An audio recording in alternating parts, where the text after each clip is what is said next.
A partir daqui, pessoal, a gente vai ver então, propriamente dito, propriamente dito, qual é o fluxo de atendimento dos pacientes na UTI, tá?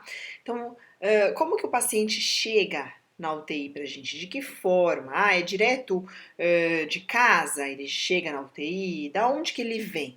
Existem vários fluxos, né, que o paciente pode passar até chegar em nós na UTI.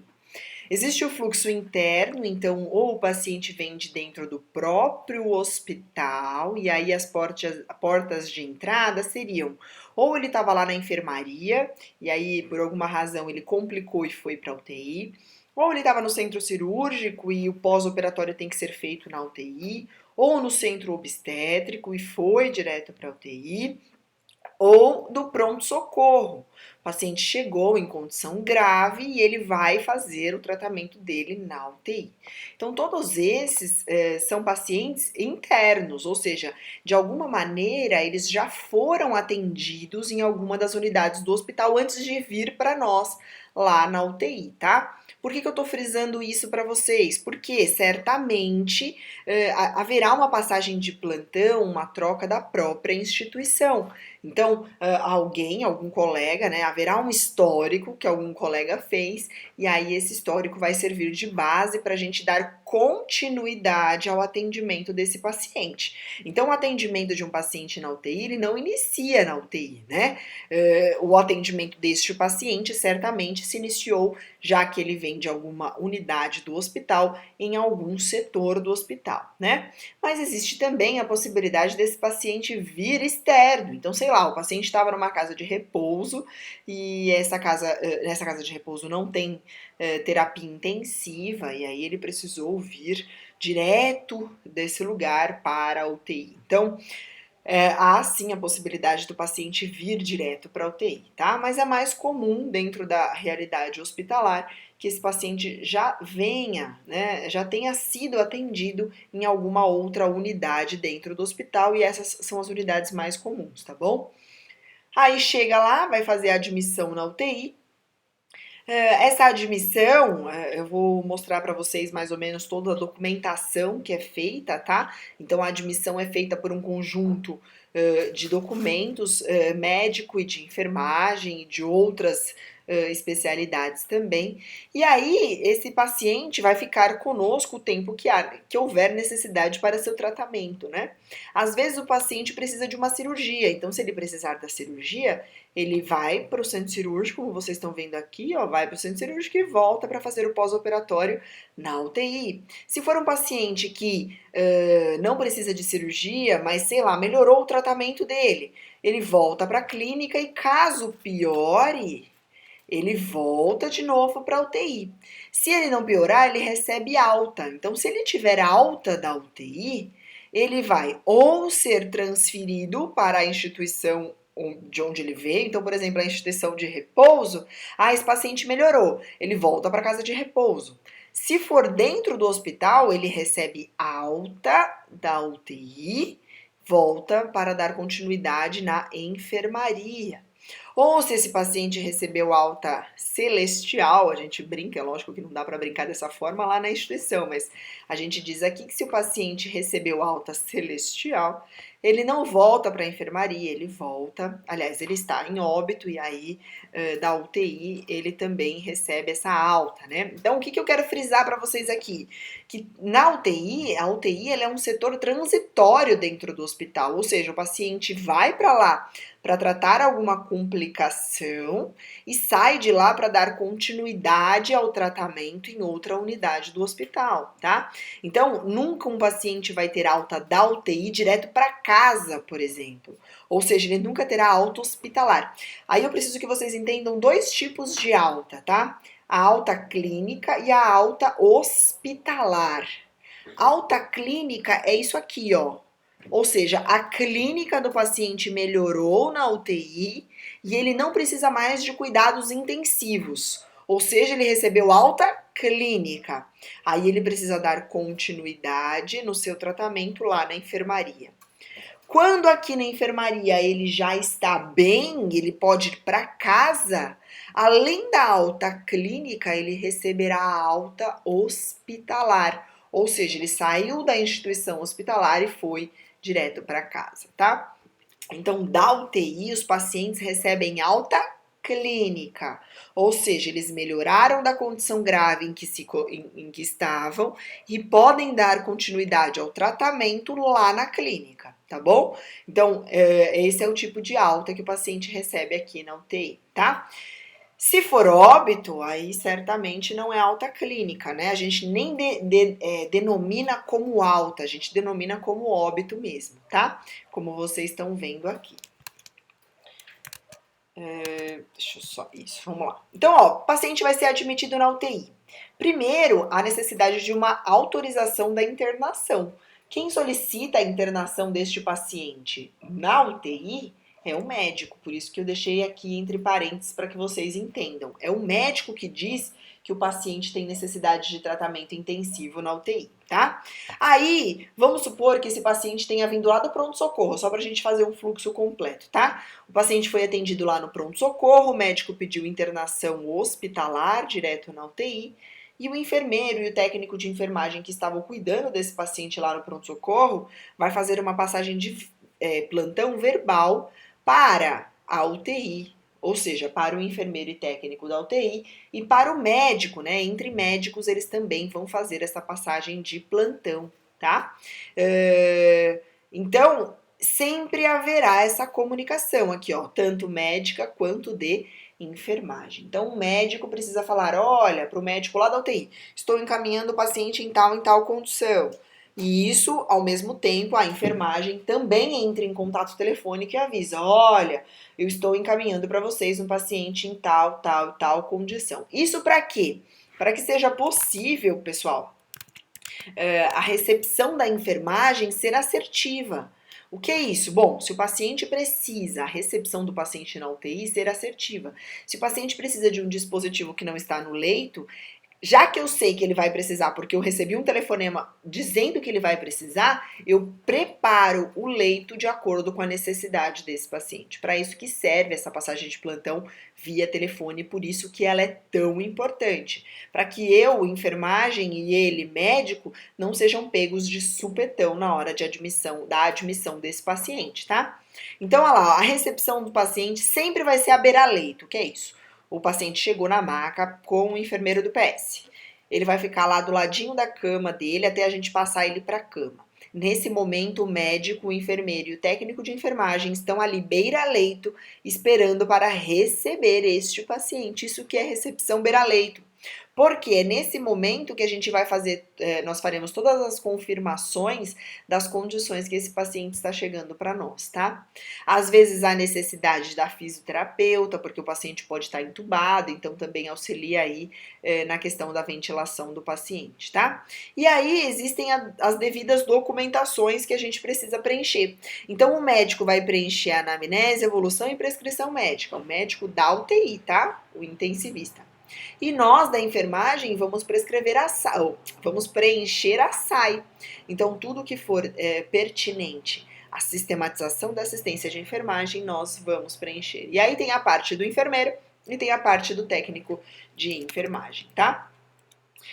O que é composta a SAI? Só para a gente relembrar, eu sei que vocês já tiveram aula disso e se não tiveram, terão, mas para que fique claro aqui de uma forma reduzida para vocês, resumida.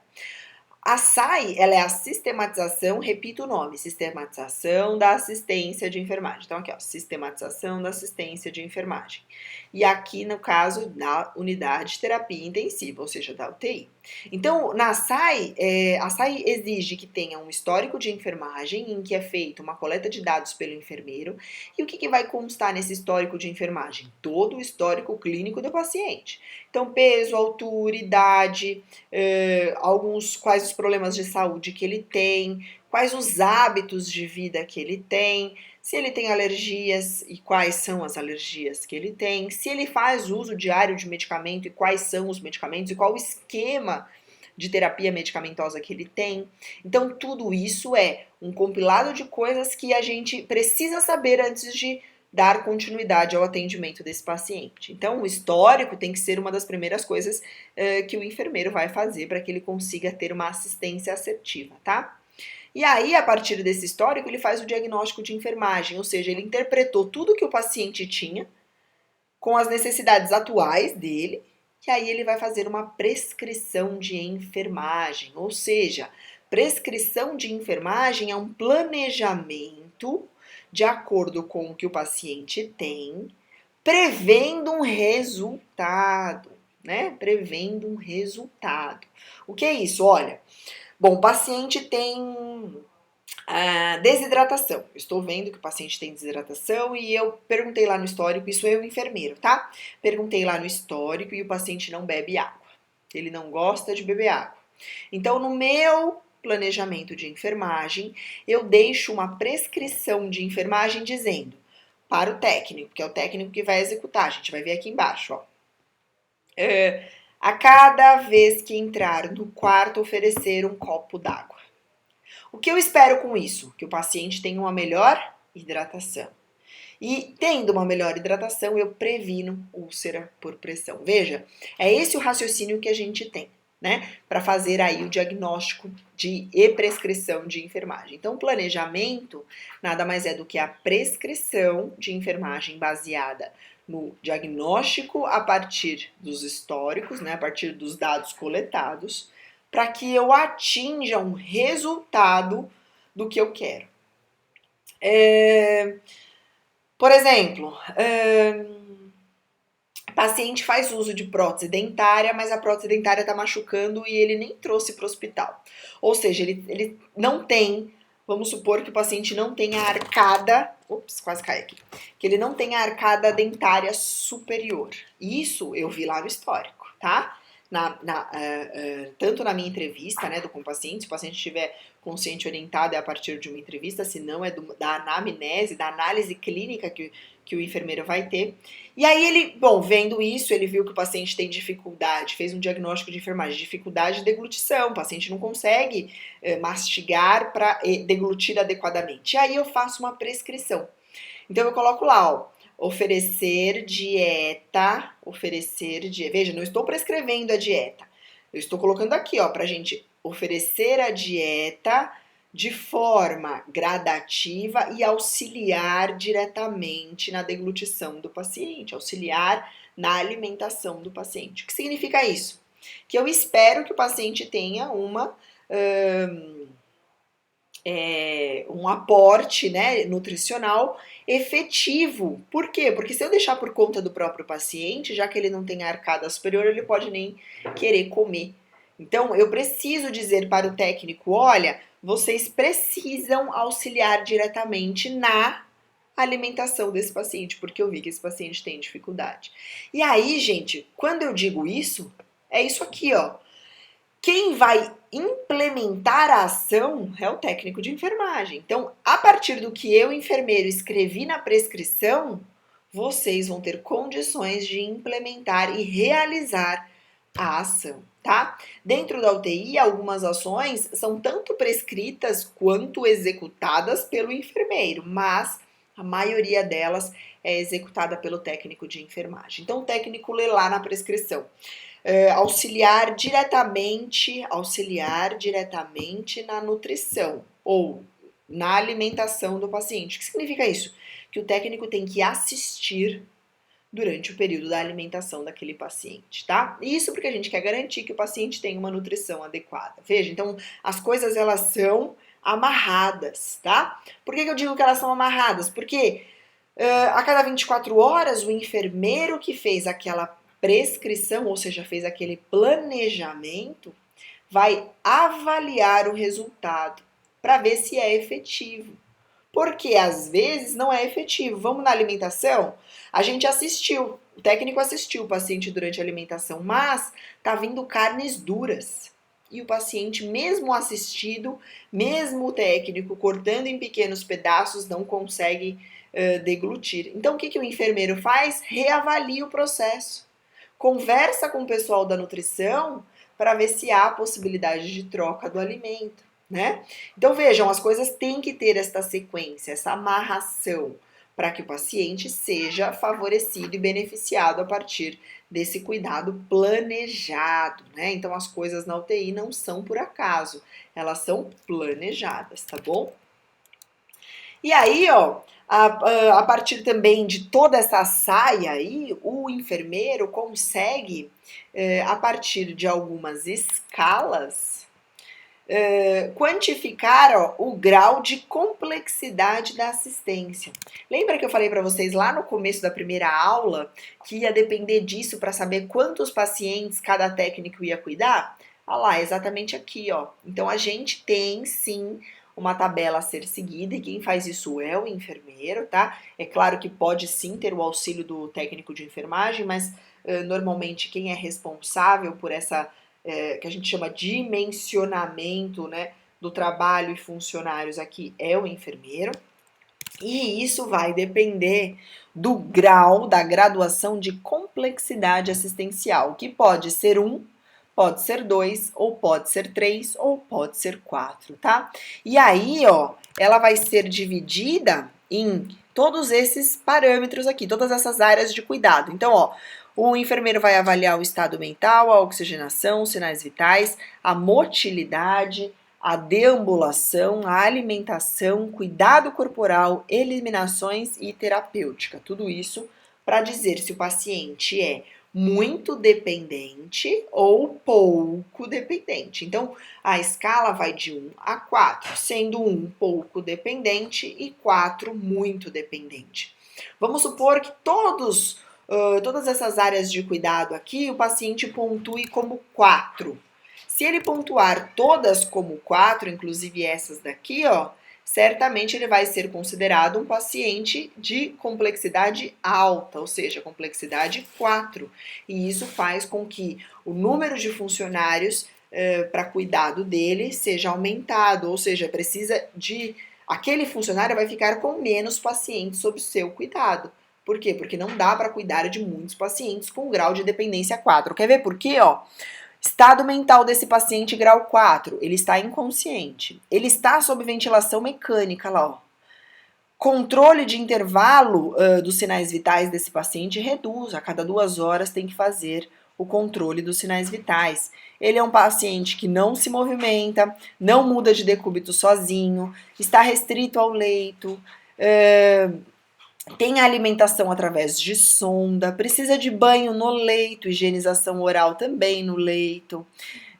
As eliminações, né, a evacuação também é no leito e usa sonda para controle de diurese. E, por último, faz uso de drogas vasoativas para conseguir manter a sua pressão arterial. Ou seja, é um paciente comum na UTI, e muito grave, a gente considera este um paciente bastante grave, tá? Mas como eu disse para vocês, no começo daquela primeira aula que nós tivemos, pode ser que o paciente esteja na UTI também somente para uma observação.